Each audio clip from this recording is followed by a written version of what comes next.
right, y'all, what's popping, man? We back, man. You know what I'm saying? We took a quick little break. You know what I'm saying? To narrow it down. You know what I'm saying? But we still here, baby. Had to take the rag off. Niggas get hot and shit. No, I mean, hey, but no, we finna jump on this particular one right here, man. I'm gonna tell y'all straight up like this. When Biden was messing up, yeah, I was leaning towards Trump as a strong president to run the country. Had to change of heart. Feel me? Real talk. Got to change of heart. I'm Democrat anyway, straight up. But this Project 2025 that dog talking about, bring it to life. If y'all don't know what that shit mean and y'all vote for dog, y'all stupid. That's all I gotta say about that. Real talk, dog. Y'all super stupid if y'all vote for dog and he be blatantly just slamming us. You know what I'm saying? It's always about black. I didn't know she was really black and this and that. Why is that a concern right there? It never was a concern when it was just two white presidents. Is he whiter than me?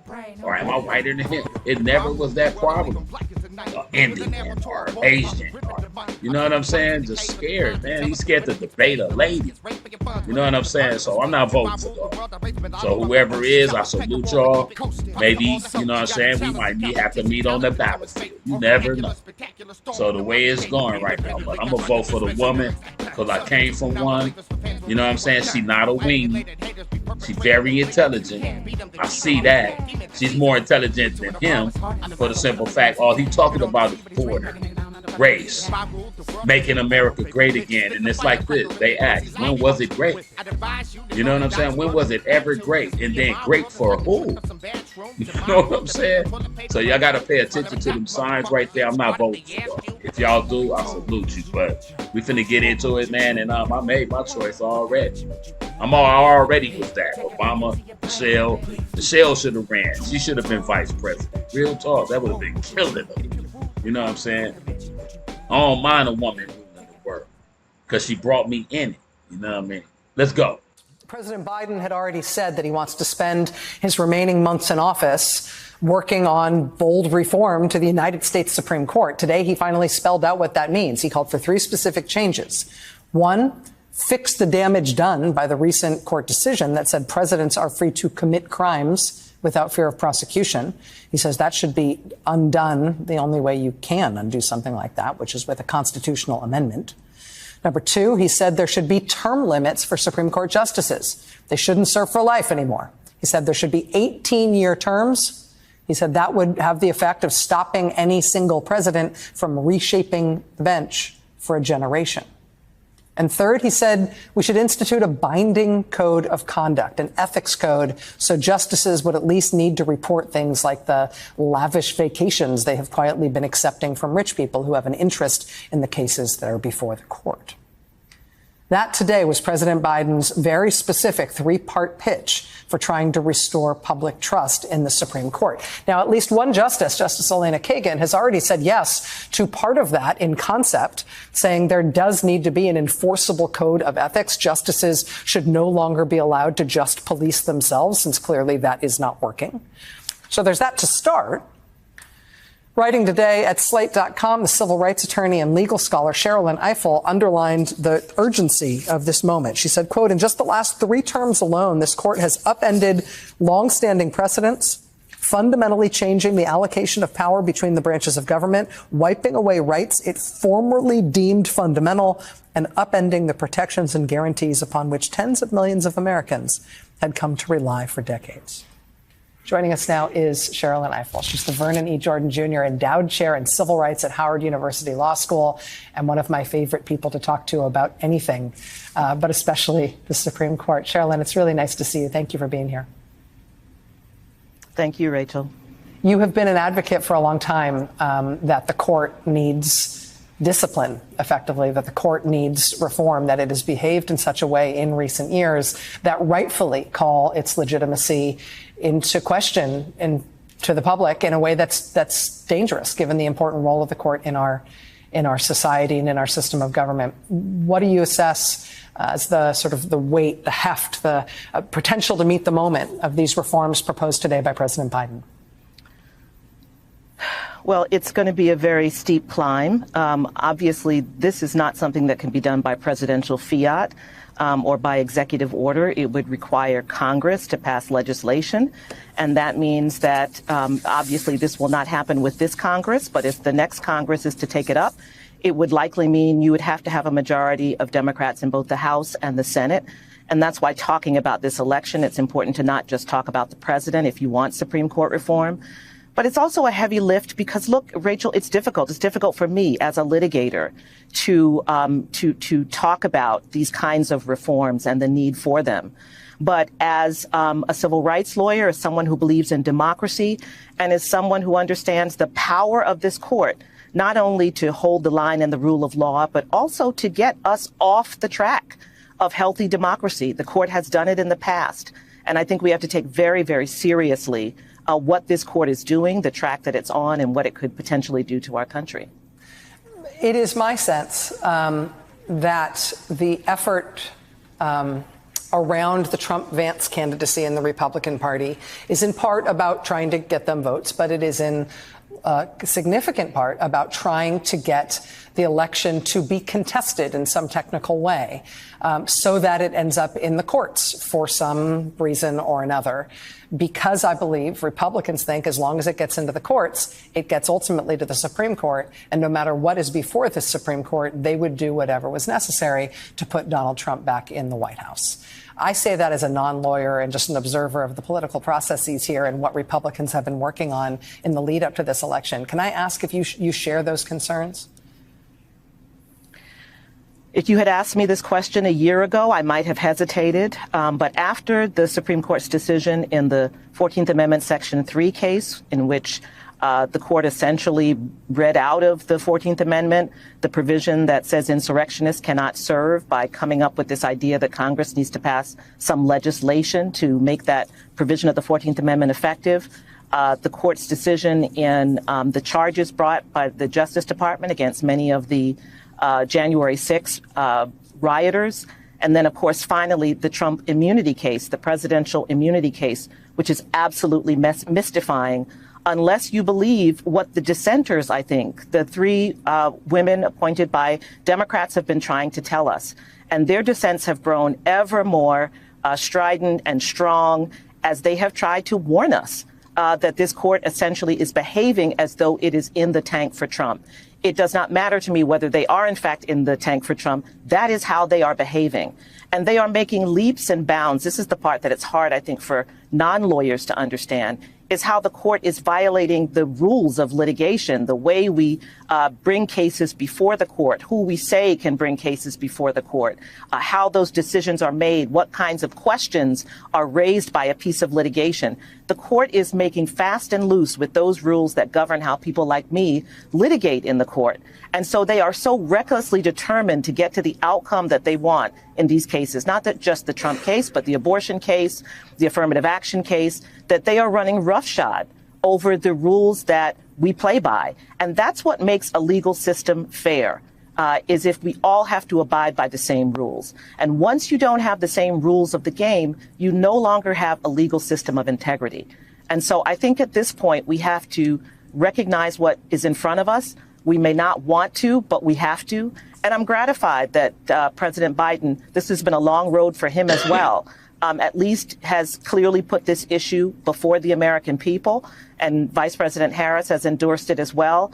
And we have to grapple with our reticence and our discomfort and confront the fact that this also can be a threat to our democracy. It's not just Donald Trump. It is also a court that does not see itself bound by any rules and that appears to have an agenda. Sherrilyn Ifill, endowed civil rights chair at Howard University Law School. Thank you for this. That is both hard to hear and it strikes me as profoundly true. Thank you so much. It's good to see you. Thank you, Rachel. We'll be right back.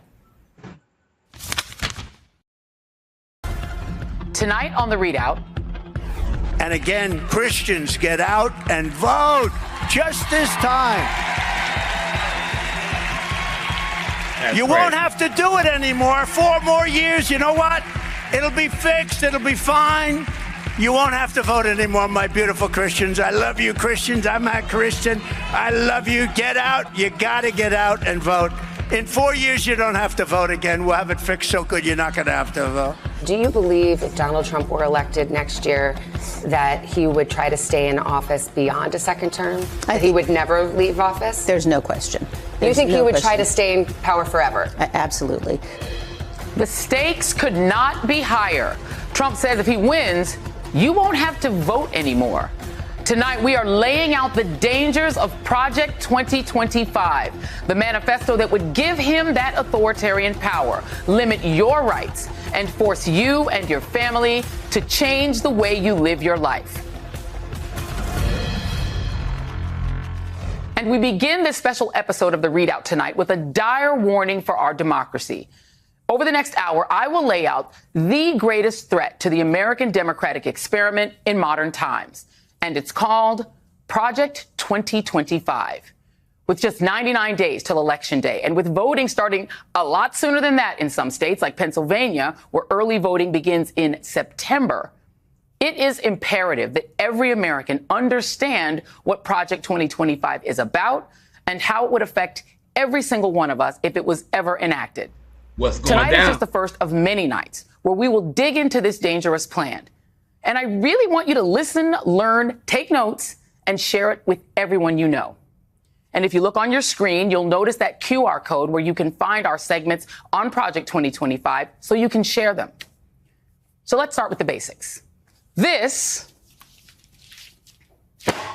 is the 922-page MAGA manifesto. We printed the whole thing out, and it's brought to you by one of the most conservative D.C. think tanks, the Heritage Foundation. This is the culmination of nearly 50 years of work that began during the Reagan administration.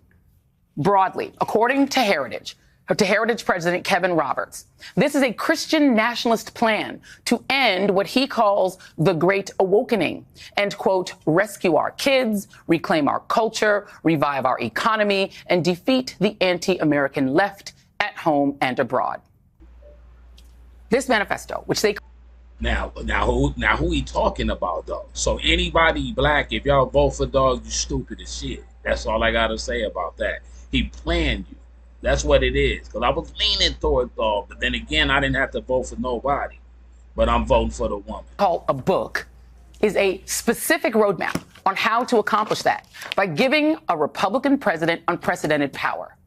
They do that by slashing the federal government's footprint, gutting regulations, slashing the money we spend on children, students, the elderly, the environment, education, and reproductive health care.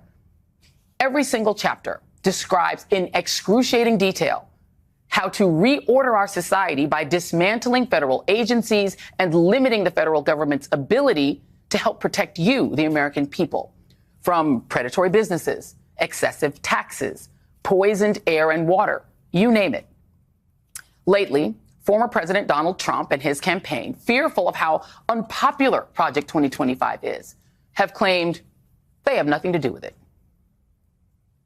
I don't know what the hell it is. It's Project 25. He's involved in Project, and then they read some of the things, and they are extreme. I mean, they're seriously extreme.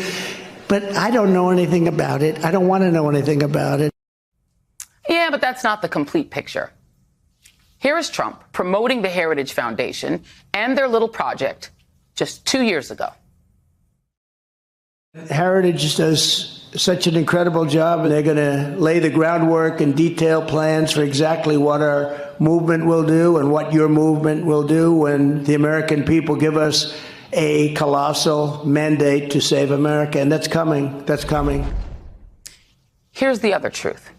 Roughly 140 individuals who worked in Trump's administration are affiliated with Project 2025, including 6 former cabinet secretaries and 4 people who were nominated as ambassadors by Trump. The others were either key figures from his first transition, close Oval Office allies, or mid-level agency officials. There's Russell Vought, Trump's former Office of Management and Budget Director, who wrote Chapter 2 in the section titled Taking the Reins of Federal Government. In this chapter, he lays out how to consolidate power around a president's political vision. He explains how you can bypass Congress and only fund projects that ensure consistency with the president's agenda. He is rumored to be Trump's choice for chief of staff. And according to Politico, he and Trump speak once a month. Vought hopes his close relationship with Trump will elevate Christian nationalism as a focal point of a second Trump administration.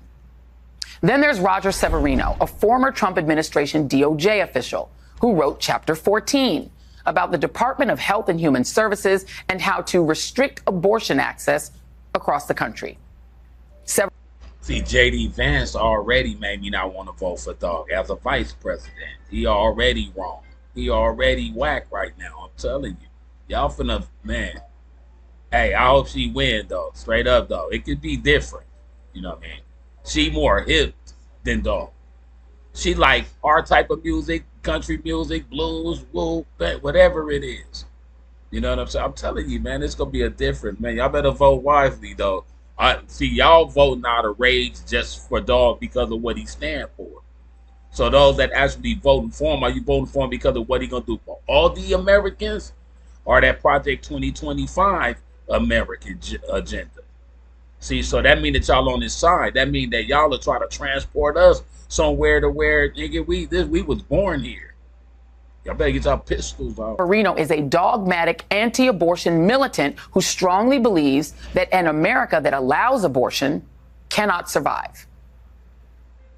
The federal government has an absolute role in this. There cannot be now two Americas. One America where unborn life is protected and another where unborn life is treated as the equivalent of medical waste. Yeah. Right. That is untenable. This has to be settled nationally. A house divided against itself cannot stand. Yeah. We can't have two classes of Americans.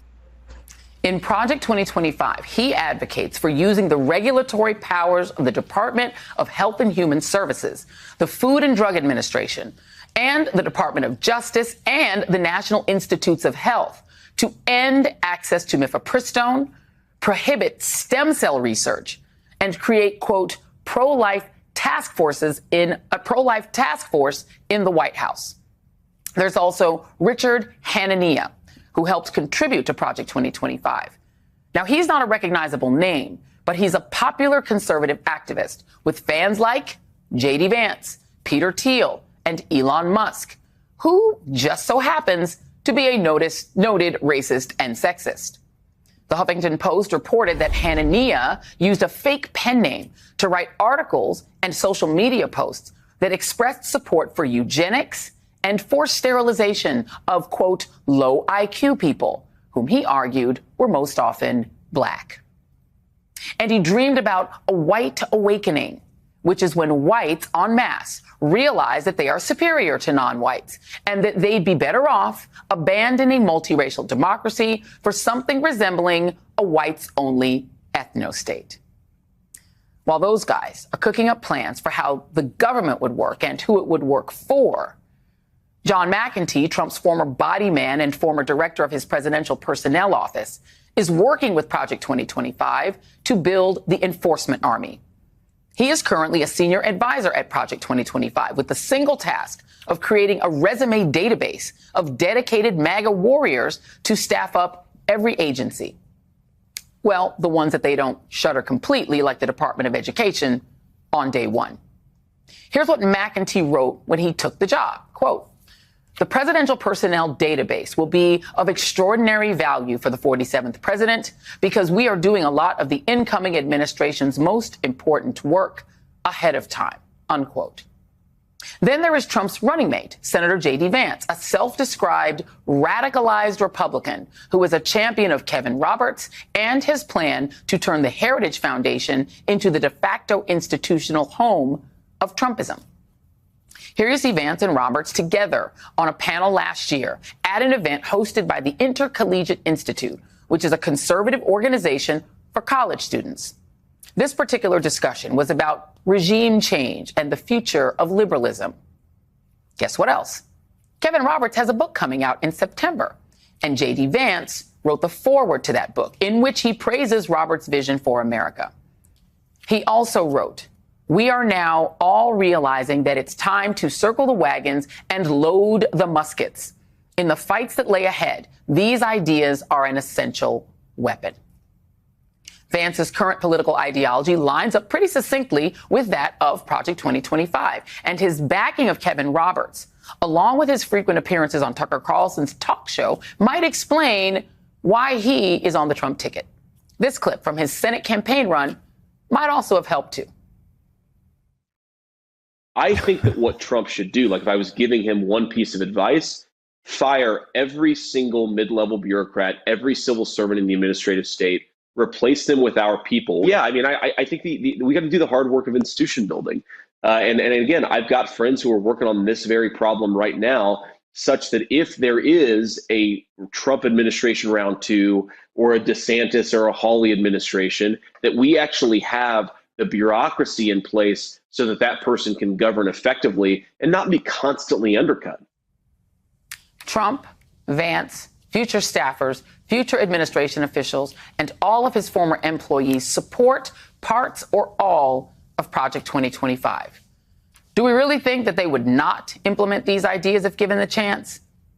Up next, I will detail for you explicitly the things they intend to do, from redirecting how we see ourselves socially, how we build our society, how we get by, and most importantly, and the one I worry about the most, how they will completely end how government functions, leaving a less safe, less prosperous, less free country for the majority of Americans. We're covering this historic Harris presidential bid. The Guardian says her candidacy marks a generational shift with this extraordinary time in American history. Harris, of course, is building on a record that got her all the way up to a heartbeat from the presidency. It's no small thing becoming vice president, the first woman to serve in that office, as you know. And that builds on trailblazers across history. Geraldine Ferraro and Sarah Palin, both getting up to that level at the nomination level in their parties. Hillary Clinton, who not only shattered a glass ceiling, but won more votes in 2016. When people say, oh, is this possible? Would people support a woman as president? She did win more votes. We're the only democracy in the world where the location of the votes matters more than if you get more of them. Now, Pete Gang, though, he did a debate with her. You feel me? But he's scared of Kamala for a reason, though. But I'm telling you that Project 2025, y'all didn't hear her? That's crazy. So those that vote for that is ready for that. That means you racist. Therefore, y'all trying to get rid of people, make people kill each other. It on the real, man. I'm telling you. That's bad for somebody to try to come in office to do all that. You know what I mean? I'm not voting for blood. That's a story for another day. Or take Shirley Chisholm, the first black woman elected to Congress, the first to run for president, as a means to push her party and to try to push black leadership to a new level. Friends, I am a candidate for the presidency of the United States. I make that statement proudly, in the full knowledge that as a black person and a female person, I do not have a chance of actually gaining that office in this election year. I make that statement seriously, knowing that my candidacy itself can change the face and future of American politics. Fact check, true. And what an interesting way to push people, acknowledging that doubt up front and then demanding people reckon with why there should be such doubt, why it would be automatic that a woman, quote unquote, could not be president, let alone a black woman at that time. Now, before getting to where she is today, Harris was the only black woman serving at the time in the Senate, and there was only one black female senator before her, Illinois' Carol Moseley Braun, who got that job in '93 and ran on a platform of women's issues, civil rights, economic justice, and took to the Senate floor in her first year to protest the renewal of what was then something that, prior to her being there, was apparently the normal course of action, a congressional patent that basically normalized a Confederate group. I've got to tell you, this vote is about race. It is about racial symbolism. It is about racial symbols. It is about our racial past, and it is about the single most painful episode in American history. As I mentioned, we're about to hear from Senator Braun, so I won't go too on and on about this, but I will tell you that if you look at people who have more than one fight to deal with in American society, there's the racial thing and then there's the gender thing, right? She's dealing with both, as other people have. So even apart from race, which we've touched on tonight, she joined the Senate that at the time required women to wear dresses and were not allowed to wear pants when they went on the Senate floor. Just think about that. It was a kind of an unofficial ban on pants within the dress code. Here's how Miss described it. There was a rebellion. The willingness of Braun to appear wearing trousers was that rebellion, and ultimately a big deal. So, on matters big and small, we have to deal with the world as it is, make sure people understand what it is, and then question, do we want to change it? And who are we? Are we everybody? Ideally, in society, in a democracy, the answer should be easy. The answer should be yes. Anyone and everyone can serve. We are joined now by Carol Moseley Braun, the former senator from Illinois, the first black woman to serve in that body. She ran for president in 2004 and also served as U.S. ambassador. Ambassador Braun, thanks for being here. Thank you for having me. I'm delighted to be here. Tell us what you've been thinking about since Sunday when the president endorsed his vice president, since she clinched the delegates in the days after, on through this week. I'm over the moon and strongly supporting Kamala. Anything I can do to help get her elected. We have 98 more days to the election itself, and we all have to show up and be there for her and take advantage, not let this enthusiasm dwindle, which people have short memories sometimes. But if we can keep the drumbeat going, we can have our first woman president. And she's well competent, qualified for this job. She's very competent, and she has checked all the boxes. So I just hope we can come together and do it. In your path, which we showed a little bit moments ago, what did you deal with that you expected? And what, if anything, was unexpected or kind of came at you in the Senate that might be relevant to her or at least of interest to our viewers? I used to call it hyperspace because so much came at me so quickly that I did not expect it at all. And so I had to try to be nimble enough to manage that situation and to handle all the barbs and all the criticisms and all the stuff that was thrown at me, some of which was true and most of which was not. I just had to deal with it. And so my advice to if she wanted it, would be don't let them get under your skin. You know, you just have to, she probably knows this already. I know she does. But if she just maintain her composure, keep saying what she believes in, and speak directly to the hearts and minds of the American people, she'll be fine. There's a line from you in history to Obama to her. One of the reasons that we've seen more representation that looks more like America in the House than the Senate is it's all cut up in the districts. News junkies, political junkies know that. A lot of people don't realize, right, that when we say senator, big job, it's for the state. It's a geographic job. But it has been harder historically for minorities to win statewide. You did it, as mentioned. Obama did it. Harris campaigned for him. I want to show a little bit of that as we look at all of these interesting linkages. Take a look. I remember being in Iowa, Des Moines. It was really, really cold. Christmas through New Year's, and everybody was there. You know, us Californians, we didn't really know what to wear. So we just layered. The president we just celebrated his first 100 days, and we couldn't be more proud because it was the most work that any elected president of the United States in recent memory has actually accomplished. Not just talk, but accomplished. From his first days, he did what he promised us he would do, and he has only just begun. What do you see as the linkages here in what is still a relatively select group? As I mentioned in my introduction to you, a group that we would hope would continue to grow and enlarge in both parties, by the way. And what do you say to the political folks, the operatives, who, separate from inspiration, are concerned that Kamala will have to do something that is different than other officials? She will be, in many states that have never had a black governor, a black woman governor or senator, she'll have to get that state electorate comfortable with that statewide, and they've never had a practice session, if you will. But that's what democracy is about, is opening up the doors and letting everybody participate and contribute to keeping our country strong. I mean, this is quintessential democracy test.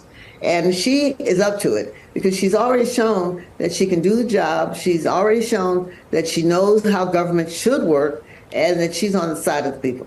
So as long as we keep focused in on what's in the public interest, I believe we will do well and protect our country. Yeah, the people that contribute to this earth, the first people that was here on earth, we got that authority to be in this position right here. Stop hating. It's real facts. You know what I'm saying? Dig in. The first person, where the Africa is, I'm telling you, dig in. Y'all gotta stop playing, man. We know everybody hard now. Y'all living and you're an organism, you just turned into a human and you think you the shit. People die though. And it's like when you playing with their families and their freedom, dog. So y'all better stop playing. That's all I can say. Like, hey, all I can say, I'm gonna live my every single day. If something get bad, I got something that's gonna help me get out of the situation, or I'm out. And then it's like I ain't gonna have to worry about it no more. It gotta work some kind of way. You know what I'm saying? And everybody else being weenies, they just want the dollar. When they stop the dollar, then what y'all gonna do? Try to rob other people, and you still got to pull the pistol out. I'm telling you, man, it's going to get dangerous if y'all vote for dog, though. Project 2025 is no joke, from what I heard. I ain't going to say shit else. Let's go. And on the politics, Trump had welcomed the first Biden debate. Many people would say it worked out better for Trump than Biden. We all lived through that. Now, though, he has not signaled the same willingness to debate her. What do you make of that? Fear. Fear and cowardice, if you will. He's just a chicken, and you can quote me on that one. He's just a quick chicken, and he's a bully. He picks on people he thinks he can get away with. You know, he can get away with it by picking on them, calling them names, calling them we got names for you, dog. Just being silly. You know, things that nobody else would do. You know, corrupt Joe. Like, what are you talking about? You know, you're the felon. Like, excuse me, you know, here's a felon calling somebody else corrupt. Lock that nigga up. So I think that she's more than able to take him on, to speak truth to power, to speak truth to him, and to repulse any of those kinds of insults back at him. Exactly. It's like you bag on. Hold on, you bag on me, I'm a bag back. So you can call me the N-word or whatever. You know what I mean? And you know what I'm saying? But it ain't about that. I'm just saying. Don't set shit off, dog, that don't want to be handled, man. It's a lot out there, dog. What we need to do, though, is come together, man, because this is serious. Everybody that think level-headed need to put their brains together, really figure out, like, this make more sense than that. But if you continue to ride with this, and it's going to be a downfall for everybody. You know what I'm saying? All the white people in our position that just don't got, there's a lot of us got more than some white people, just as well. It go vice versa, dog.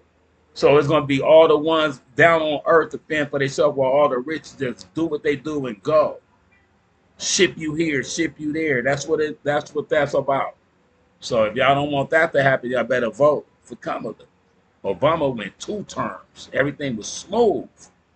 It's starting to be problems now. Because Trump running again. It got so bad, somebody tried to pop the dude. You know what I'm saying? My wicker. Freedom is stronger than steel, more permanent than concrete. They knew the difference between freedom and tyranny, and they stood up for the one and they damned the other. We know what works. Freedom works. We know what's right. Freedom is right. Freedom is never more than one generation away from extinction. It may be hard to remember now, that's why we showed it, but there was a time when Republicans thought they had a monopoly on the word freedom.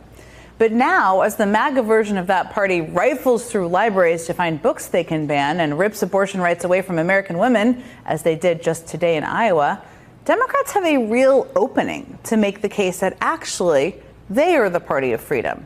Just listen to how Pennsylvania Governor Josh Shapiro talked about Donald Trump and freedom earlier today. And before they get started, I just gotta say, man, this is crazy in the motherfucker. I know y'all gonna agree with me. Everybody chilling on earth right now, living in their house, doing what they doing, going to the grocery store, going to work, making money, doing what they do. You're free. You know what I'm saying? That's freedom. What's the problem? Somebody try to control that later, and I don't understand that freedom part. It's like right now, I know they say you free, but you really not free because you got bullies in the world. You know what I'm saying? I need my God to come crack the satellite on them, homie. Real talk, though. Come crack the satellite, come pop the trunk on the ghost. You feel me? But it's like, what's freedom, my G's? I'm right here, nigga. I'm finna go eat me some chicken. So whoa. You know what I'm saying? That's freedom. But then it's like if y'all let Trump in with Project 2025, that freedom could get fucked off just deliberately. And then if you ain't no rider, you're going to get caught up. If you're a rider, pop back. Let's go. While he's hugging the flag, you know what he's doing? He's ripping away our freedoms. That's what he's all about, because here's what I know. It's not freedom to tell our children what books they're allowed to read. That's not freedom. It is not freedom to tell people they can go to work, but they can't join a union. That's not freedom. It is not freedom to tell women what they're allowed to do with their bodies. That's not freedom. That's like, hey, nigga, go chop off that nigga pecker. You know what I'm saying? Because you had raped women before. Chop his pecker off. Freedom. You know what I'm saying? Come on, man. How we doing this? Y'all out there like just cheering and racist with the racism. I'm telling you, man. All God angels. I'm calling all y'all right now through the tube right now. Y'all better circle the demon, man, and do what y'all do. Don't let them do that, man. God, they create the earth for that. Let's go. Jon Favreau served as a speechwriter to President Barack Obama. He is now a co-host on the Pod Save America podcast, as well as co-author of the New York Times #1 best-selling book, Democracy or Else, How to Save America in 10 Easy Steps. No time like the present to read that one. Okay, so Jon, thank you for joining me. That's a really, thanks for having me. I thought thank you for being here. I thought that was a very good riff by Governor Shapiro. You've written a lot of these, and Pete Buttigieg has done a similar riff on freedom. A couple of people did. I wanted to get your take on Shapiro's riff and also Democrats' effort to kind of seize freedom back as a term they're using in their messaging.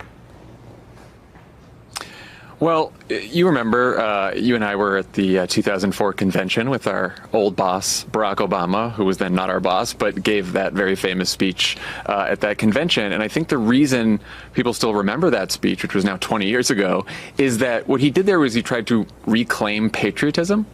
And he reclaimed patriotism by letting people know that the values embedded in our founding documents, that we're all created equal, that we all have the right to life, liberty, and the pursuit of happiness, that when we haven't lived up to those ideals in the past, men and women in this country have fought and bled so that we actually could, so that we could make things better. And then every time that happened, we broadened the American story. We broadened the American family to include more people and provide more freedom for people. Mm-hmm. And I do think that what Josh Shapiro and Kamala Harris and a lot of Democrats right now are doing is trying to reclaim that patriotism from Donald Trump and his party, because their patriotism is an airbrushed patriotism.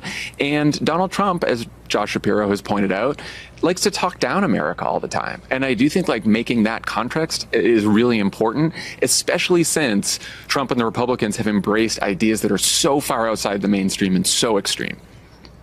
No question about it. It was interesting watching the Republican riffs from years ago. Some of them seem a little robotic. That was one of my takeaways, too. But so let me ask you, the Democratic convention feels like it's far away. It's not that far away. And we've seen, the country has seen, I should say, the vice president's stump speech, her attack lines. It's been very well received. She's got a lot of good lines in there. But you've written a lot of convention speeches. They're different from your stump speech. And she's working on that now. No question about it. She has to be. How is it different? And what do you think, if you're them, you should be thinking about trying to land in that? Well, I also think that Kamala Harris's convention speech is going to be even more different than the usual convention speech, because no major party nominee has ever reintroduced themselves to a national audience with their convention speech. Usually you do that with your announcement speech. You have plenty of time. You have the spring. And so I think she has to do a couple of things in the speech, which I imagine they're going to do, which she wants to reintroduce herself, talk about her bio, talk about what she's done, define herself on her terms, talk about her second term, talk about what her agenda is going to be, to the extent that that's different than the Biden administration's or even similar. People want to know what she's going to do. And I think that she also probably wants to embrace that sense of patriotism, because the Republicans and Donald Trump are going to try to paint her as other. She is not like us. It's us versus them. They do that with every Democrat. They've done that for the last several years. And because people don't know Kamala Harris as well as they knew Joe Biden, she's going to want to sort of define herself as someone who loves this country, who's been given every chance by this country, who's worked hard and wants to make sure that everyone else has that chance too, and that everyone else has that right to freedom that was in our founding document. So I think that's probably, she has a lot to do in the speech, but I think what they're going to do in the speech will end up being the stump speech she uses from the convention through to Election Day. Oh, that's an interesting point. The other piece that's different about this convention, as you said, it's people, she's being introduced. That's part of what the convention is. She's being introduced uniquely because she's only been, the clear or the front runner for a week now. There's all these other former presidents, there's prominent governors, there's all these people who are going to give speeches. How does that orchestra work? I ask this because we love to talk about what's happening behind the scenes on this show to help people understand. And all these people are working on their speech, and they've had to readjust them since the politics of the 2024 campaign changed a week ago.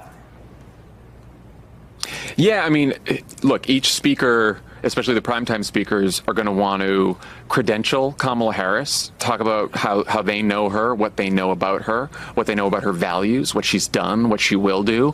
And I also think they have to make the case about why Donald Trump and J.D. Vance would be so bad for 4 more years. And so there's actually a lot more to get done at this convention than there would have been, I think, if Biden was the nominee, because I think Biden would have focused solely on the choice between what he's proposing and what Trump's proposing. In this convention, you have to introduce a new nominee, you have to introduce new policies, and then you still have to make sure that the choice between Trump and Harris is as clear as possible, and that it actually means something to people's lives, how Trump would affect their lives and how Harris would affect their lives.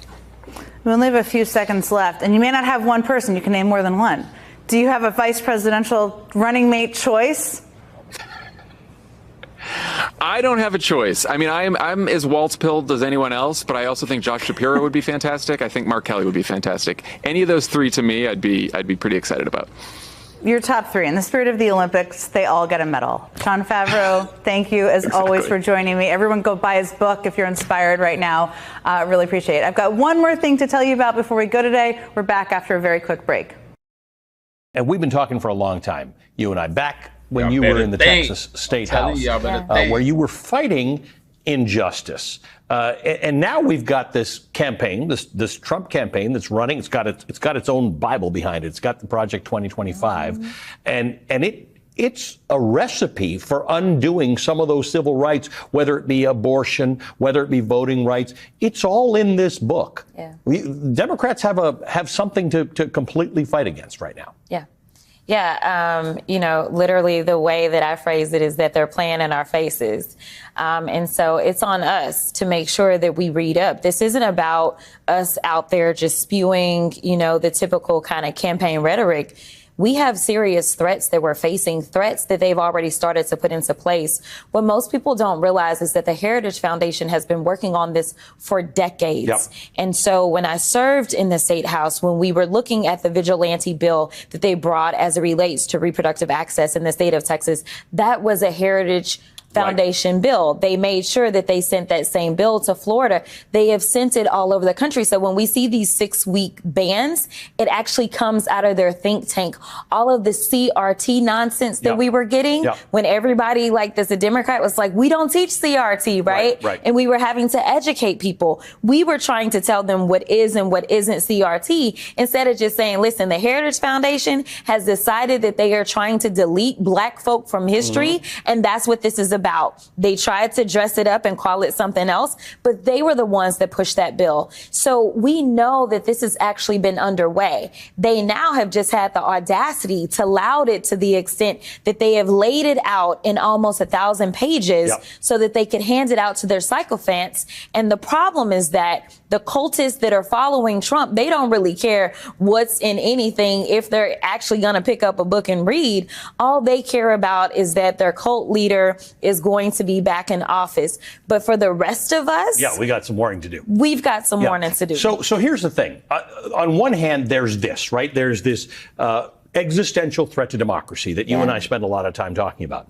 On the other hand, Kamala Harris is going out there and has caused a level of excitement and enthusiasm and engagement in a conversation about a future. She's talking about, we can do this together. We are America. We can create this remarkably bright future. Those things sort of don't seem like the same thing, but it's working for her. Yes, it is.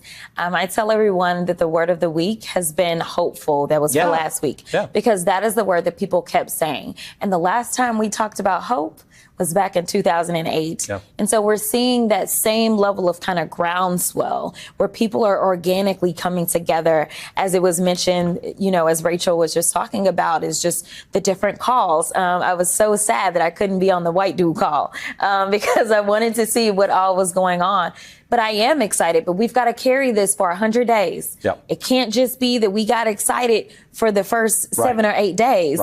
This has to be translated into actual votes. That's about building a coalition, right? Yes. And you, again, coming from Texas, in the heart of some really dark times, you understood that it doesn't matter that you're definitely not winning that next vote, because you knew every time you weren't going to win that next vote. But people came out to the legislature. People came out. You brought people together. This is the coalition building that Kamala Harris needs to engage in and is engaging in for the next 99 days. Yeah, she is building her own coalition.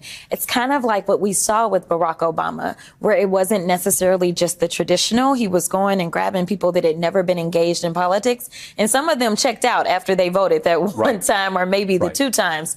But I think that she's doing that. And I think that she is exciting young people at the levels that we need them to be excited about. We know that in the midterms, they were saying that there was going to be this red wave, and they kept looking at how engaged young people were and how they managed to stave off this red wave. And we've seen this Republican House. We know what they're up to. Right now, I'm supposed to be at work. It's just by happenstance that I'm not, or it's literally because they are nothing but chaos creators. We are supposed to be working on the budget this week, and we're going on recess a week early. So guess what? We're going to roll up on the same deadline that we've rolled up on a couple of times, where it's a matter of, are we going to shut down? When we go back, it'll be September. That is our deadline. You're talking about people that are trying to convince you that they're going to take care of the economy when they won't even pass a simple budget.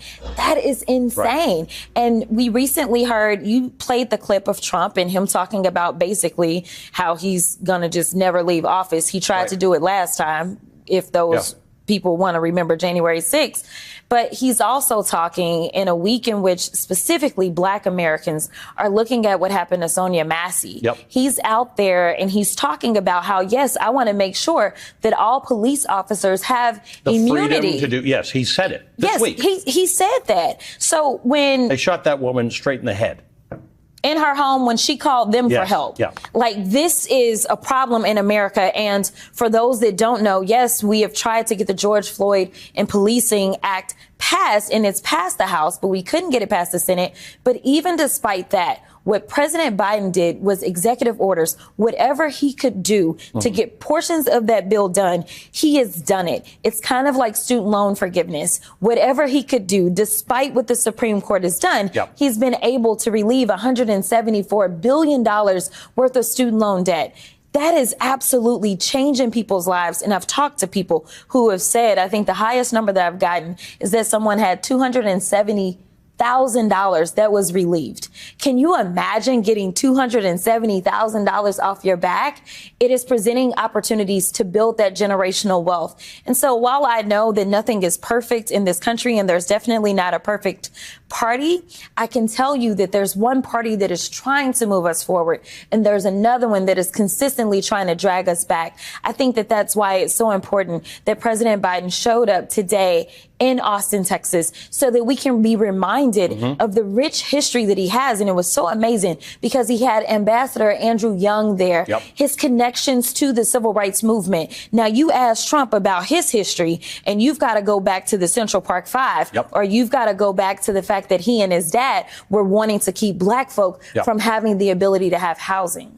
As a black woman, prominent black woman in politics, I'm sure you're not at all surprised by the attacks that have been launched on Kamala Harris. What's surprising is the degree to which most of them are not landing, and they're being turned around by the K-Hive right now into fun things about Kamala Harris. I mean, what a horrible thing for somebody who's trying to insult someone to have it turned around and motivate more people. Yes, definitely. DEI has now definitely earned it. So I will continue to use the DEI phrase as they try to make it a negative thing. But I think that that is the beautiful thing, because what they could be doing is having actual policy discussions. Yes. But the problem is their policies don't meet the measure of what everyday people are looking for. It meets what the billionaires that are going out and donating to Donald Trump, what they want, absolutely, as he talked to the oil and gas billionaires and told them, you need me back because those Trump tax cuts will expire in 2025. And just again, to rewind the record, Trump ran our national debt up $8 trillion in his 1 4-year term. This isn't somebody who's fiscally responsible. This is somebody who looks out for his homies and himself. And the rest of us, we're left footing the bill. Project 2025 will tell you that it's things that go to people, benefits that go to people, that's running the deficit up. But that's not true. It's tax cuts. It's absolutely tax cuts. And this, again, is at a time in which we don't have a farm bill passed in the House. It was supposed to be passed last year because the Republicans are saying we want to cut $30 billion from SNAP. And I'm trying to yell it to rural America. Rural America uses more SNAP benefits than urban America. But guess what? Those Republican reps that represent rural America, they are fighting against them. I tell people all the time, I'm not just fighting for my constituents, I'm actually fighting harder for yours as well. And so we need to remind people that they say, you know what, it's too much for people to get $6 a day to eat. But hey, these rich folk up top, we've got to make sure that we're saving them as much money as possible. Is that the type of leadership that you want in the future in these United States of America? Or do you want someone who believes in growing the economy from the middle out? And that's what the Biden-Harris team has done this entire time. And it is what Vice President Harris is prepared to continue to do, is to expand upon opportunities for those that have come to this country, a country that is supposed to represent possibilities as well as freedom. It's good to see you in person, as always, but I always have to thank you because you always answer the call when we need to talk about something important. When you can do what you want to do. Well, I thank you so much. And please, please, please keep pushing the message around Project 2025. We absolutely will. Jasmine Crockett is a member of Congress from Texas. Yeah, that's what we're going to do, though, baby. So, you know what I mean? So that's all it is right now. Before he was VP candidate, J.D. Vance made his name in VC. That's venture capitalism. He says he launched businesses specifically to help families like his back home. But those who knew him say his career wasn't much to write home about.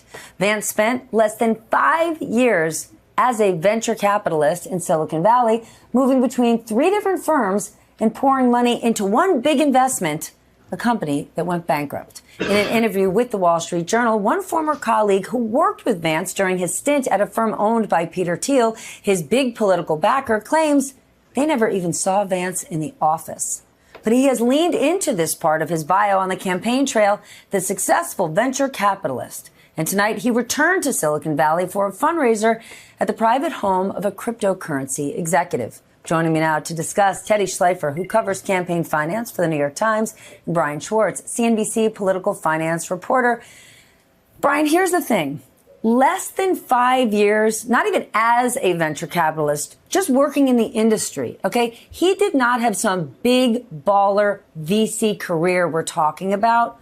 So what is the success story that should make him worthy of being our vice president, right? He didn't have a big booming business career. He didn't have a long political career. So what's he selling us? Well, I mean, what he's selling you is that short-lived career, and he's being able to take that story and leverage that for relationships that have been helping him in his political career for years. You talk about Peter Thiel. This is somebody who put millions of dollars behind his run for Senate. You know, Thiel also put money behind, Blake Masters when he went up against Mark Kelly and lost.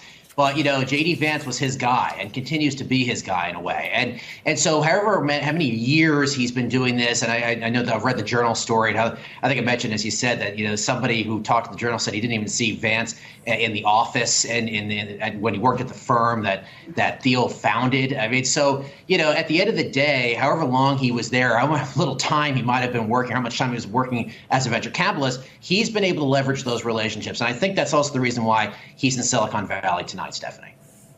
And that's the question, why? If he didn't have some big, giant, successful career, why exactly is he able to leverage those relationships? What do those people know about him? What can they control in him that they can get? Teddy, you've written a lot about this. And one of the companies he founded, APP Harvest, was sued by its investors just months after Vance left the board because he was running for Senate. And they sued the company because they claimed they were misled. That company went bankrupt last year when J.D. Vance was 1 year in office as a junior senator in Ohio. What exactly is this man hanging his hat on? His story that Brian talks about, does it check out? I mean, I think what we got to understand about his career in venture capital is this was happening the exact same time of his book. The book came out, Hillbilly Elegy, just around the time that he began his tenure at Mithril, which it's impossible to separate kind of the fame he achieved as an author. And, you might have your critique of his venture capital career, but as a literary figure, his book was a massive success, and it enhanced his credibility. And the reason what he's running for president today, vice president today, and was elected to the U.S. Senate is not because of his VC career, but it's because of Hillbilly Elegy, which, was, of course, made into a successful Netflix movie. And, he became a well-known figure for his critique of Trump, for his, lectures about working-class America. And I don't really think about him as a VC who ran for political office. I think about him as a media personality who ran for political office, because that's why he was able to become such an integral part of the Republican infrastructure and establishment in Ohio. And when you listen to why Trump chose him, he talks a little bit about his career in VC, but even Trump knows that you don't become a famous VC with 5 years in Silicon Valley, but you can certainly become a famous media figure with one hit book. I would think the main qualification or the main job that J.D. Vance has had is not VC, but author. I don't even know why they had let like a person that do like scams and be raping people and all that be for president, though. Straight up, though. You know what I'm saying? Scam artists and, evil, just deliberately evil. Why they let him in the presidency? You know what I'm saying? Hey, Project 25, dog, we rebuke it, dog. We rebuke everything that stands for. It's an extraordinary book, and it awakened us, many people, to this sleeping giant in parts of the country, this forgotten America. But J.D. Vance isn't running on any policies that help that part of America. And if that is who he wants to help, why is it, Brian, that all these luminaries in the world of tech and Silicon Valley, why do they want to back him? Because they're not actually interested in the Rust Belt of America.